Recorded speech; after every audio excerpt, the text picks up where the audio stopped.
I've been getting behind in editing video. I have like 4 or 5 in the hopper.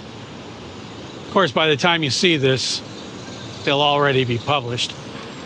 But because there's so much editing to do, I haven't been using or doing much recording lately.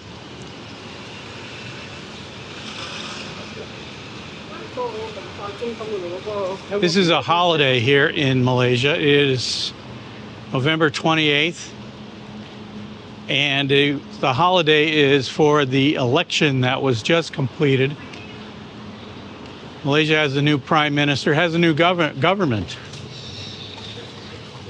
So in honor of that, I guess, there is now a national holiday. This is a Monday. And the streets are unusually quiet. Well, much more quiet than they normally are.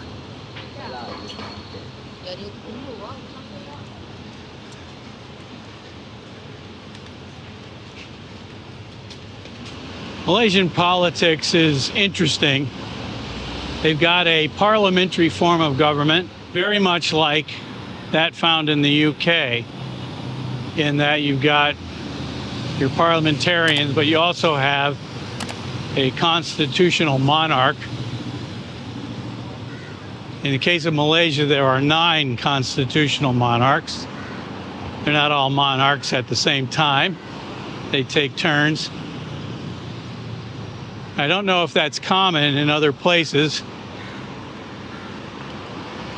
but it is what they do here. The initial result of the election, the winning party had something like 80 seats, I think, in the parliament or in the House. And they needed 112 in order to have the majority to actually form the government. So when that happens in a parliamentary system, usually the monarch will appoint the leader of the winning party and ask them to form a government. If that's not possible, then of course they have to think of something else. So the winning party tries to scramble enough votes together from other parties so that when the parliament has what's known as a confidence vote, they will have at least 112 votes.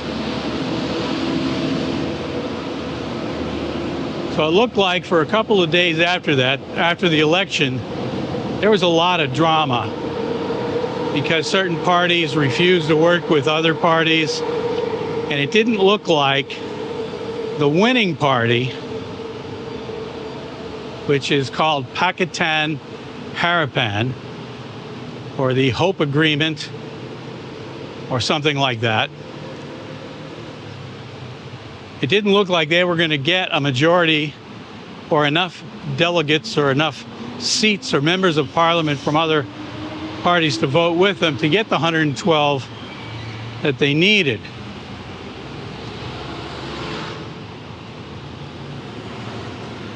I'm not sure this has ever happened before in Malaysia. It may have, but I'm not aware of it. But if you're that interested in it, you can look that up. Anyhow, the king got involved and brought in the 2 top vote-getting parties and suggested that they form a unity government, which would mean that a party that would normally be in opposition was actually working with the winning party, and somehow they had to work out the logistics of doing that in terms of appointing ministers, special agencies, things like that.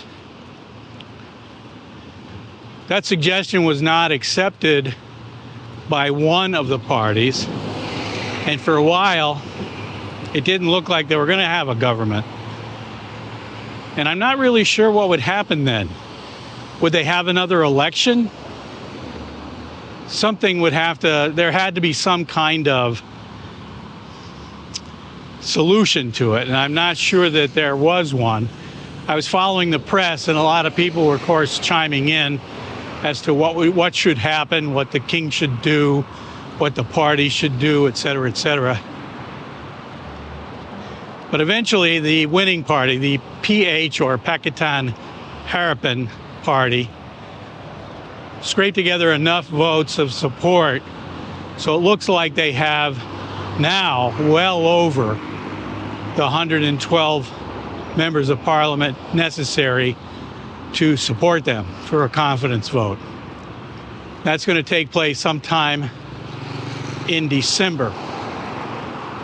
And if my calculations on the calendar are correct, by the time you see this video, that will probably already have occurred. So keep your fingers crossed that Malaysia has a stable government by the time you're watching this video. Once again, I'm recording this on November 28th. So by the time you watch this video, you may be able to see whether what I'm saying has worked out for the good or for the bad in Malaysia. Everybody has high hopes. Well, let's put it this way. A lot of people in Malaysia have high hopes that the new prime minister and the new government will be successful. But it is a unity government, so there have to be some decisions made in the name of political expediency in order to hold that unity together. That's going to be quite the high wire act by the new PM. The main thing that a lot of people are afraid of is that people convicted of corruption, most notably one of the previous prime ministers, will be pardoned. Right now, you probably heard of the 1MDB financial debacle. It's the biggest example of financial fraud and corruption in world history. Anyway, one of the two main players behind that is now in jail on a 12-year sentence. He's also still facing charges in at least 3 other cases. One that's being tried now, and still two more to come after that one's completed.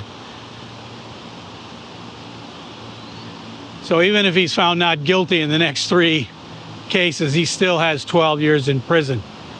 Now, under the Malaysian system, and because politics are the way they are, he can be pardoned.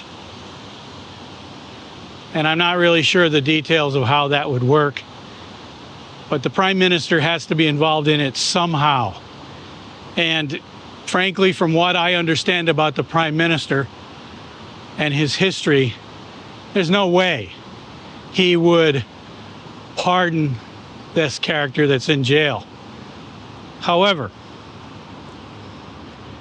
he has to hold his government together. And part of that might mean,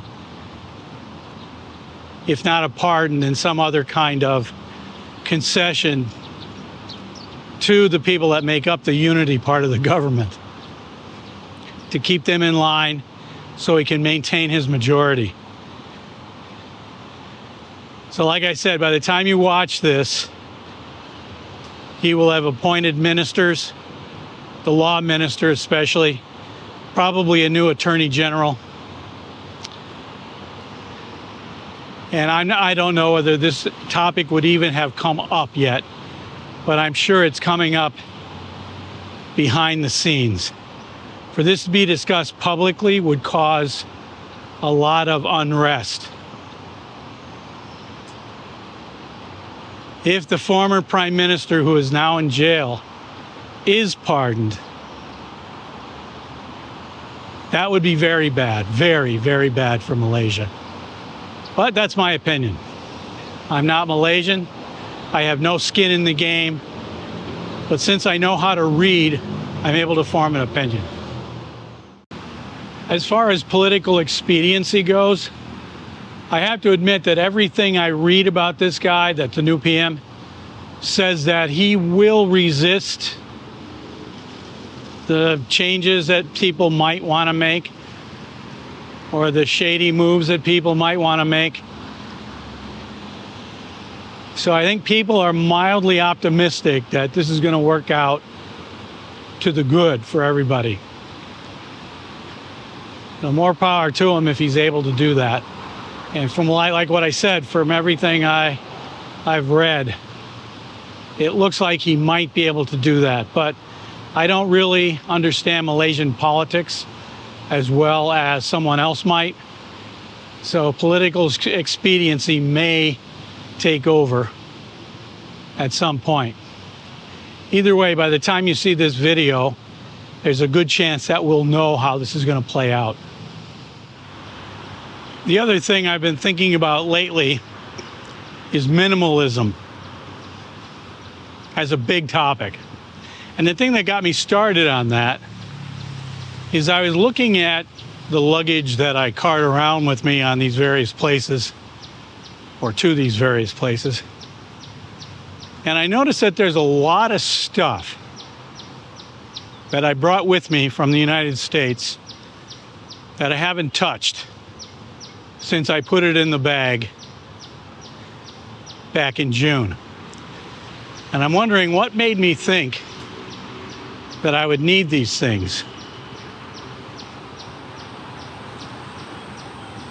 So I've been going through that bag, my main bag, the check bag that I put in the hold of the plane.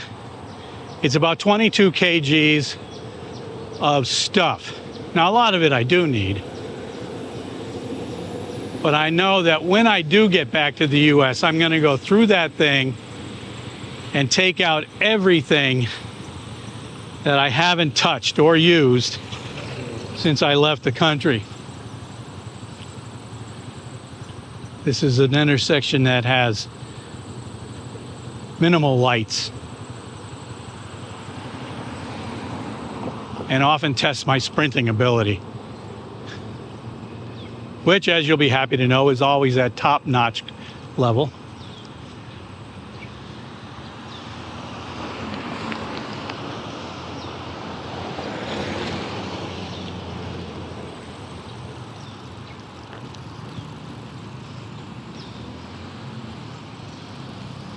Where was I? Ah, yes. I was going to go through that bag and take out everything that I haven't touched since I left the country and make sure that I don't pack it again. I have 3 pairs of shoes, 2 of which are the ones I use. 1 pair is just for around the house. You cannot wear these shoes outside. They would fall apart. The other pair are the shoes I'm wearing now. These are my walking shoes, hiking shoes, or whatever you want to call them. The other pair of shoes are a pair of dress shoes. Shoes I would wear if I was going to some place in a formal outfit or something like that. Clothing, which of course I did not bring, so I don't really need these shoes. I can't figure out what made me think I would need those shoes on this trip. So they'll stay home next time. I have 3 tripods. Only one of which, a tiny one that I use. I have another one that I can extend so it's full height. And I thought, well, if I ever stand around to make a video, that will come in handy. And it certainly will, if I ever stand around and make a video. But so far, I haven't. All of my videos are made with the camera at the end of the selfie stick that I'm holding in my hand right now. So that will stay home, and that's pretty good weight. That's going to get rid of some weight. The thing that got me started on minimalism was YouTube. And I think the way the YouTube algorithm works goes in seasons, because they'll recommend a certain type of video periodically throughout the year.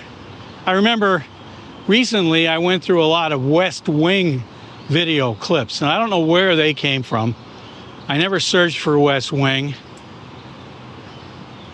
I don't remember ever watching a West Wing on YouTube, but yet I got a whole bunch of West Wing video suggestions from YouTube.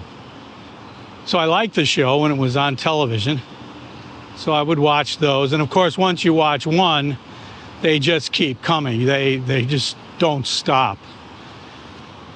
So they're all 2 or 3 minutes long. So I think I'm catching up on the West Wing. I think it's off the air now. But I caught up to where I'm watching everything in bouts of 2 or 3 minutes. And you're wondering, Bill, what does that have to do with minimalism? Well, the same thing happened with minimalism. I started to get a lot of videos in my feed regarding minimalism. And it's mostly made by young people who sell everything and move to Thailand. That's what everybody does. So they travel out of their suitcase, sort of like what I'm doing, but they make a big deal out of it. Maybe what I'm doing right now, who knows? But if you think about it, minimalism is a good idea unless everybody does it. The idea behind minimalism is that you don't buy extra stuff. You only buy things you absolutely need and use. For some people, they would not need a computer, for example, whereas I couldn't do what I do without one. So even though I consider myself a minimalist, I need a computer and I need a camera, at least a camera, in order to make videos. So I don't need that many clothes because I can't carry them all around with me. I don't need a car because how would I use a car if I'm always in a different country? You can't really take it with you. In fact, the car I had in the United States, I bought it in 2005. And before I left on this recent trip, I sold it. So I no longer have a car. And the more I don't have a car, the more I'm happy I don't have a car. It can be inconvenient in certain ways, but in the major way of not having a concern about a major piece of property, insuring it, fixing it, fueling it, generally speaking, I'm happy that I don't have one. If I could eliminate insurance, gas, maintenance, parking, I would have a car, probably. But obviously you can't do that. But back to my point. If everyone was a minimalist, though, I'm pretty sure that would wreck the economy. And companies are either happy going into 2023 or they're planning layoffs, closings, you name it, for 2023. Everything about the economy, and this is in practically all countries now, everything depends on people buying things. So if everyone was a minimalist, that would present a serious problem. I've also noted recently that my walks are following somewhat of a pattern. Like this is my Monday walk. I didn't realize it until this morning that I think every Monday I take pretty much the same walk. I leave my house, I walk down to KL Central, grab a coffee, and then walk back. It's about 8 or 10 kilometers, but I do that every Monday, and I don't know why, it's just Monday. I could do it any day, but it somehow always happens on a Monday. I wish it didn't happen today though, because the dew point has hit a record-breaking 25 degrees. I think we're 87% humidity. I can't remember what it was the last time I checked it. And it's 31 or 30 degrees. It is not comfortable out here right now. And by the time I get back to my apartment, there's no way that I could be any wetter than if I was standing in the shower.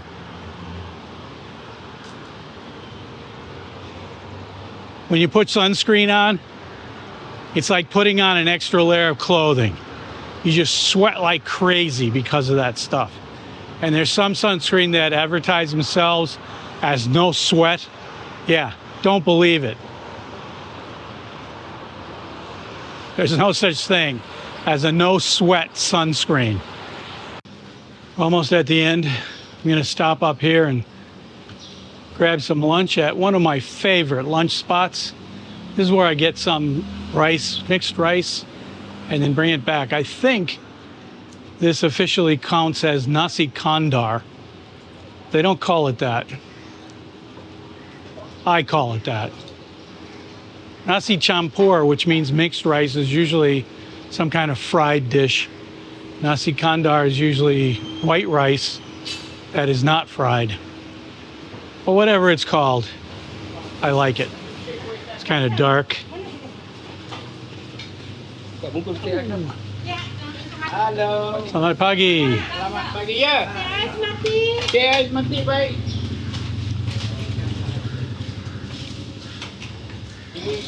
This has meat, vegetables, eggs,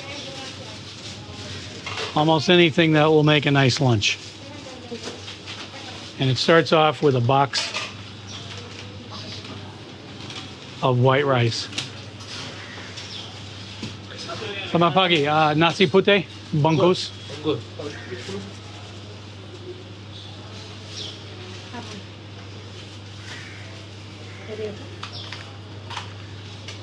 Bungkus means take away. So that's why it comes in a box. I think that'll do it for this video. I am becoming more and more dehydrated as I speak. My sweat towel is drenched. There's no way I can stay even relatively dry. So I think I'm going to wrap it up. And I'll see you in the next one. Hey folks, remember, if you subscribe to this channel, all of your wildest dreams will come true. I'll show myself out.